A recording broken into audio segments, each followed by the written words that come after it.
En la clase de hoy vamos a trabajar con el libro de Alfred Schutz, El problema de la realidad social, escrito en 1962, publicado en 1962, ya que es un libro póstumo del autor, es una recopilación de uno de sus discípulos, Nathanson, de diversos artículos.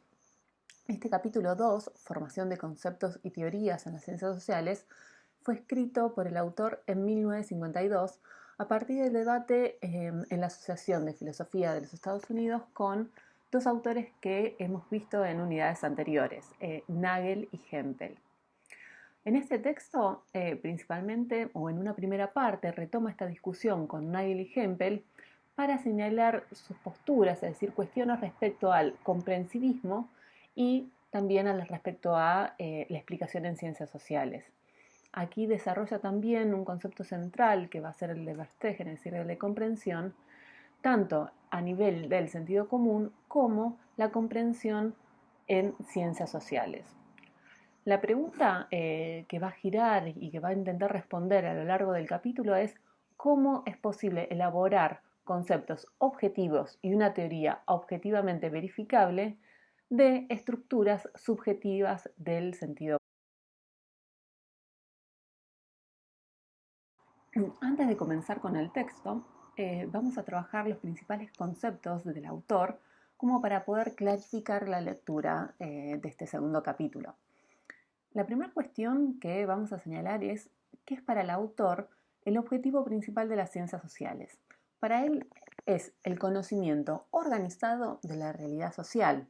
¿Y qué es la realidad social para el autor? Allí nos tenemos que ir a la página 74, donde él define a la realidad social como la suma de objetos y acontecimientos del mundo cultural social, tal como lo experimenta el pensamiento del sentido común de hombres que viven sus vidas consuetudinarias entre semejantes. Otro de los conceptos centrales es el del mundo de la vida, también lo pueden encontrar como mundo diario, mundo del sentido común, que es un mundo intersubjetivo que experimenta todo hombre y en el que participa participa en su vida diaria.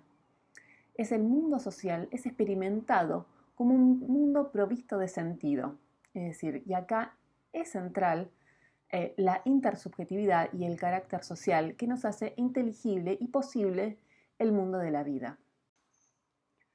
También encontramos el concepto de acervo de conocimiento disponible, este acervo de conocimiento a mano, que aquí se incluye tanto el conocimiento como también las creencias, las expectativas, las reglas y los sesgos que nos permiten interpretar al mundo, es decir, en los conceptos el conocimiento que utilizan los hombres para poder hacer inteligible el mundo en sociedad.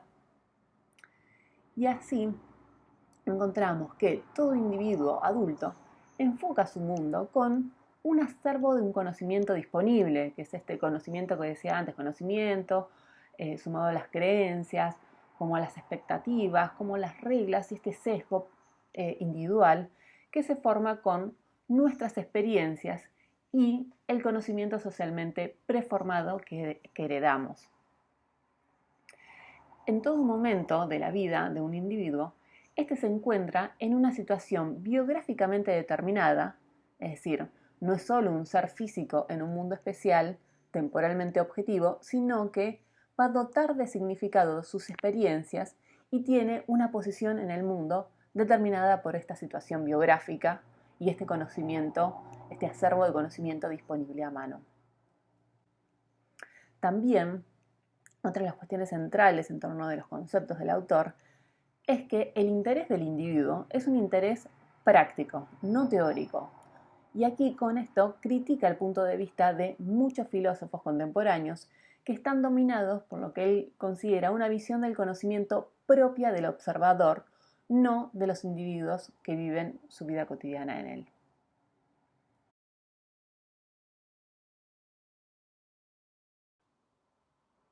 Bueno, para trabajar con el capítulo 2, primero vamos a trabajar cómo Schutz va a sistematizar las críticas de Nagel a la escuela weberiana y cuáles van a ser sus coincidencias y diferencias tanto con Nagel como con Hempel respecto a la construcción de conocimiento en ciencias sociales.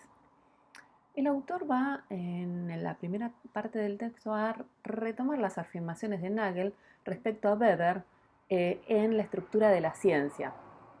El autor va a reconstruir el argumento de Weber para criticarlo, ya que Nagel va a sostener que, según el autor, según Weber, los estados subjetivos se vincularían con los fenómenos manifiestos de una conducta social y esta vinculación puede comprenderse apelando a la experiencia personal del observador. En la formulación del argumento de Nagel va a referir a dos ejemplos de este texto de Nagel. El primero, si recuerdan, es el del hombre temeroso y el segundo alude a la Revolución Francesa y a esta atribución que de la ideología entre las causas de participación de las clases altas, las clases cultas en el movimiento. Esta determinación es expresada, según él, por el comprensivismo en términos de una analogía con la experiencia personal del observador, es decir, por una reconstrucción empática. Se deduce el papel causal de la ideología, en el ejemplo de la Revolución Francesa, por la profesión explícita de los miembros de dichas clases a ideas políticas de sus manifestaciones, puesto que nosotros, como los observadores, no manifestaríamos públicamente ideas que no creyéramos. Según el autor, Nagel sostiene que la propuesta interpretativista sobre la observación del sentido de las acciones se vuelve inaccesible, puesto que para esto debería recurrir a la empatía, a una reconstrucción empática, procedimiento que Nagel y Hempel van a desestimar por no científico, por acientífico. También Nagel considera que la escuela weberiana supone una concomitancia entre los estados psicológicos determinables y las conductas manifiestas, es decir, lo observable. Pero dichos estados no son determinables objetivamente ni pueden serlo las acciones manifiestas que derivan de ellos.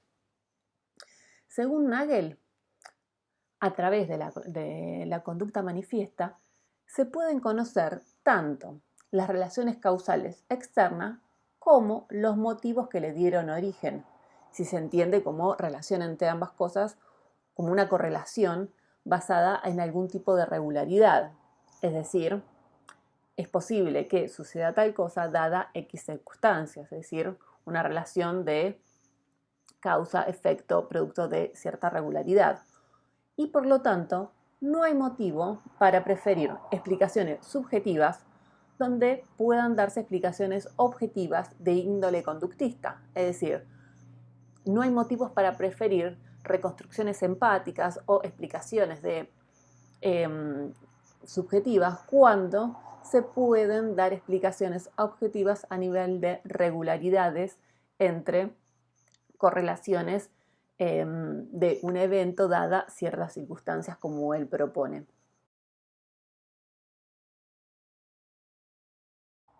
Schutz va a resumir lo que él considera es el problema central que señala el positivismo, es decir, Nagel y Hempel, a la escuela comprensivista. Es decir, para él, dice, el sesgo subjetivo que le da el estudio de la acción, la metodología individualista, y su reclamo social es que las ciencias sociales y las naturales no deben diferir en cuanto al método y la observación se refiere. Acá recordemos que tanto Nagel y Hempel como positivistas proponen o adhieren a lo que es el monismo metodológico. En cambio, tanto Weber como Schutz van a ser comprensivistas que van a adherir a este dualismo metodológico. Pero a pesar de estas cuestiones, esta mirada crítica que hace Schutz de la lectura tanto de Nagel y de Hempel, de Weber y la escuela weberiana, va a señalar cuestiones que él va a coincidir y también otras cuestiones que va a discrepar de esta mirada de los positivistas. ¿En qué va a coincidir? Schutz coincide con Nagel en que todo conocimiento supone la necesidad de su enunciación proposicional y de su verificación observacional, es decir, tienen que ser verificados por la observación.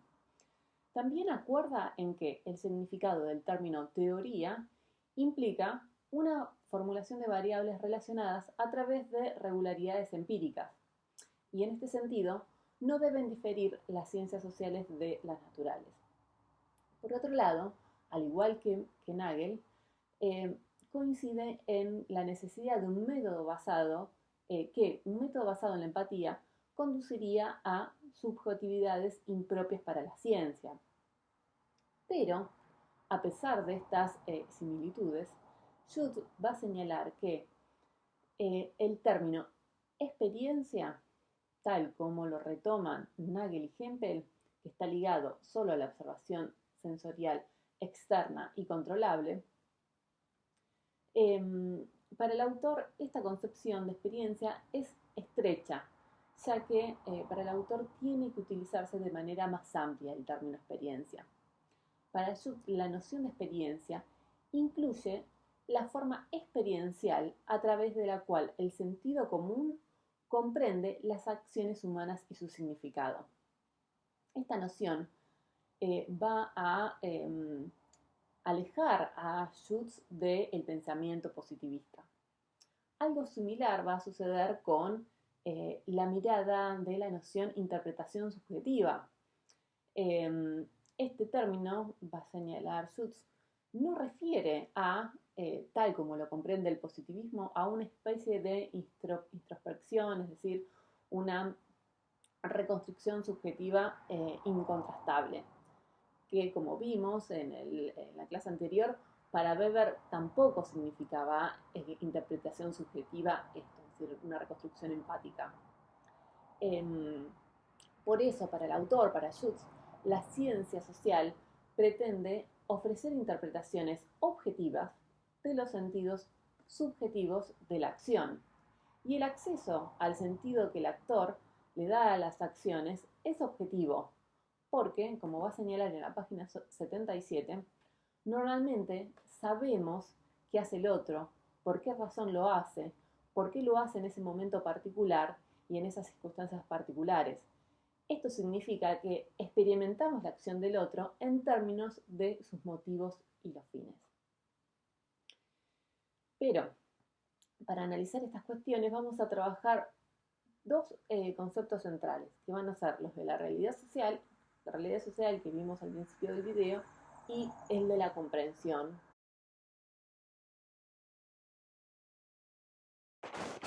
El criterio de observación empirista reducido solo a la conducta manifiesta excluye, para Schutz, el conocimiento acabado de la realidad social. Primero, porque la misma conducta manifiesta puede tener distintos significados para los diferentes actores. También porque va a dejar afuera las acciones negativas, es decir, la abstención a realizar algo como la abstención a votar, que tiene un significado muy importante para comprender un fenómeno social. También las creencias y las acciones que son reales porque así las definen participantes y que una observación por fuera puede no llegar a comprenderse si solo refiere a la observación manifiesta. Y las relaciones también, por último, que no se dan en un modelo de relación cara a cara. Es decir, para Schutz, la acción, supongamos, de mandar una carta por correo, no supone una relación cara a cara, pero supone una acción orientada hacia un otro, es decir, un contemporáneo mío. ¿Por qué? Porque creo que el cartero va a llevar mi carta a destino, porque el conocimiento del sentido común, es decir, estos sentidos compartidos, nos dota a ambos de un acervo de conocimiento a mano que nos permite comprender el sentido de las acciones que realizamos y que realiza el otro. Por eso, si nosotros dejamos una carta en el buzón, es porque comprendemos que un otro la va a llevar a destino. Ese sentido es subjetivo, en tanto son los sujetos los que dotan las acciones de motivos para, que son los que apuntan, los motivos para son los que apuntan a un futuro, o los motivos porque, que van a referir a las causas. Y en tanto esos motivos son accesibles a un otro, porque pueden ser vislumbrados dentro de un entramado de motivos típicos. Estos motivos típicos son compartidos, aunque esto no significa que todos actuemos de la misma manera frente a hechos semejantes. Existe una cualidad propia de los seres humanos que es experimentar la realidad social a través de la situación biográfica de cada uno, es decir, el conjunto de experiencias particulares que rodean nuestra vida. Y por último, el conocimiento del sentido común de la vida cotidiana nos va a decir Jules que es fragmentario e insuficiente, pero alcanza para sostener las relaciones intersubjetivas que conforman la realidad social. El mundo va a ser experimentado como un mundo intersubjetivo, porque experimentamos la acción de nuestro semejante en términos de sus motivos y sus fines, y no como un evento, como un suceso espaciotemporal a la manera de la conducta manifiesta como propone el empirismo. A ese dotar de sentido en el pensamiento de las acciones de otros se lo denomina proceso de comprensión, donde algunos eventos u objetos van a ser típicos y otros van a ser únicos dependiendo de nuestra situación biográfica.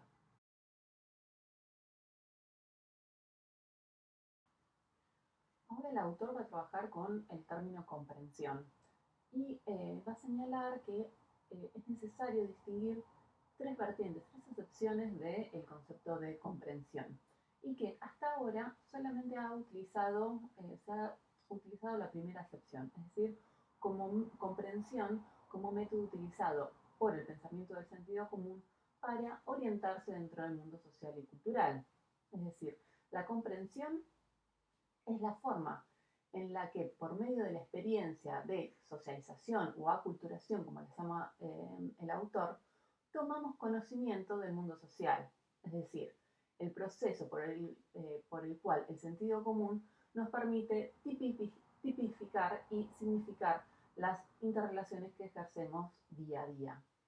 Y aquí en la página 77 nos va a señalar, dice, la verstehen o comprensión no es primordialmente un método empleado por el científico social, esta es otra de las excepciones, sino la particular forma experiencial en que el pensamiento del sentido común toma conocimiento del mundo social y cultural. No tiene nada que ver con la introspección, es el resultado de los procesos de aprendizaje o aculturación.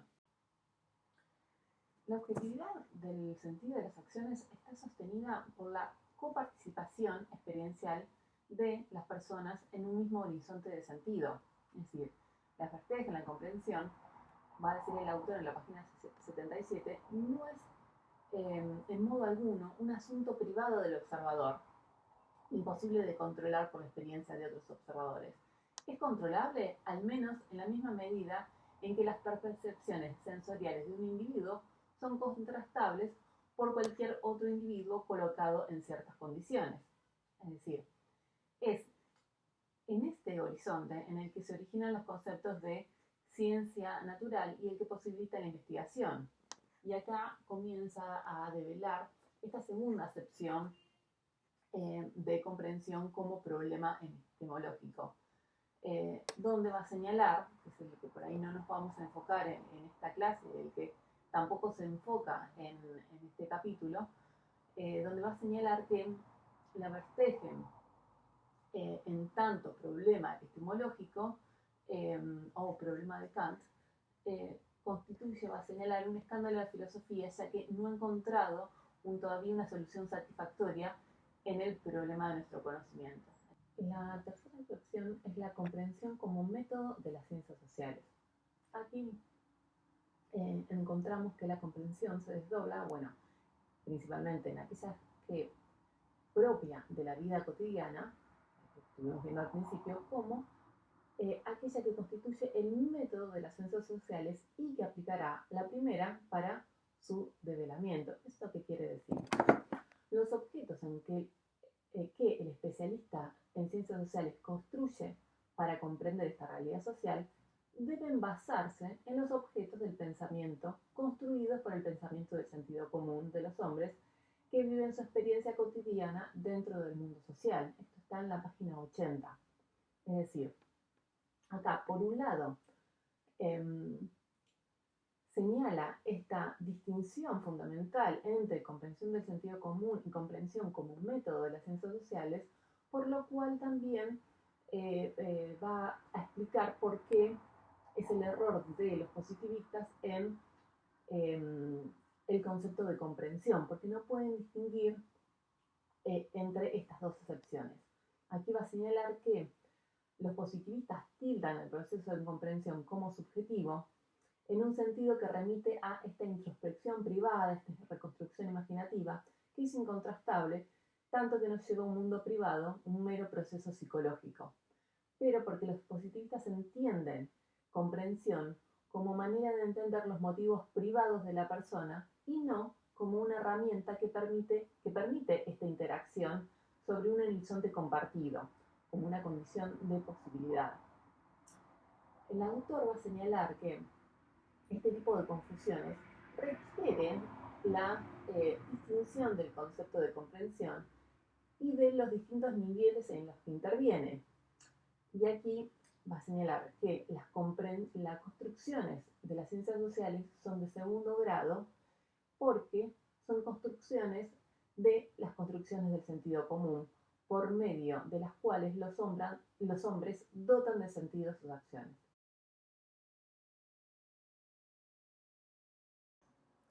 Así como hay dos niveles de comprensión, existen también dos niveles de tipificación. Una en relación a la vida cotidiana, es decir, que son construcciones o tipificaciones llamadas de primer orden, y otra en relación a las ciencias sociales, llamadas construcciones o tipificaciones de segundo orden. Las primeras orientan el proceder diario a través de un horizonte de familiaridad que dependen tanto del entramado de creencias, convicciones compartidas, del sentido común, es decir, de esos sentidos compartidos, como de mi situación biográfica específica, donde me permite revelar ciertos aspectos como típicos y otros como únicos. Acá el autor da el ejemplo de los perros, es decir, existen perros irlandeses, nosotros podemos tipificar esos animales como perros, pero también existe mi perro Robert, que es particular, es único para mí por mi situación biográfica. Esta primera acepción de tipificación no supone ningún tipo de construcciones teóricas, sino construcciones simples dadas por la misma socialización, por ese proceso de aculturación que veíamos anteriormente. En cuanto a las tipificaciones en ciencias sociales, son tanto que nos permiten develar el funcionamiento de las construcciones del primer nivel. En este sentido, refieren al sentido subjetivo de los actores. Y acá el autor, en la página 82, señalan, deben incluir estas construcciones una referencia al sentido subjetivo que tiene la acción para el actor. Al mismo tiempo, son construcciones objetivas de tipos ideales. Deben ser objetivas en el sentido que sus proposiciones están sujetas a la verificación controlada y no deben referirse a experiencias privadas incontrolables. Esto nos hace referencia a dos cuestiones. La primera, el concepto de tipos ideales, esta herramienta metodológica propuesta por Weber, que el autor la retoma para pensar la metodología en las ciencias sociales. Y también a este costado más crítico, en tanto la mirada errónea que presentaban al principio tanto Nagel como Hempel, señalando que la comprensión de las ciencias sociales no se refieren a experiencias privadas incontrolables. Otra cuestión que señala el autor en esta parte es que los tipos ideales se construyen a partir de una situación específica que es un problema científico particular que motiva. Y este problema particular es donde el investigador tiene que recortar una porción de la realidad social a estudiar y donde las construcciones de segundo nivel formuladas por dicho especialista debe considerar su posición en el mundo de la vida como ajeno, es decir, cambia de situación, de una situación práctica a una situación teórica. Las acciones e interacciones sociales deben ser captadas en su significación objetiva y para esto el investigador se convierte en un observador neutral guiado por pautas diferentes con las que se guía en el mundo de la vida. Por último, también va a señalar que el especialista en las ciencias sociales construye estos modelos de acción y pautas típicas a partir de estos tipos ideales correspondiente a distintos sucesos que observa. Y supone modelos de actores dotados de conciencia, acá los llama homúnculos, a los que se les atribuye motivos típicos que considera invariantes y un conocimiento a mano, acervo de conocimiento a mano, cuyo contenido es necesario para poder hacer inteligible, comprensible sus acciones. Bueno, esto es todo por la clase de hoy. Nos vemos en el Zoom. Hasta luego.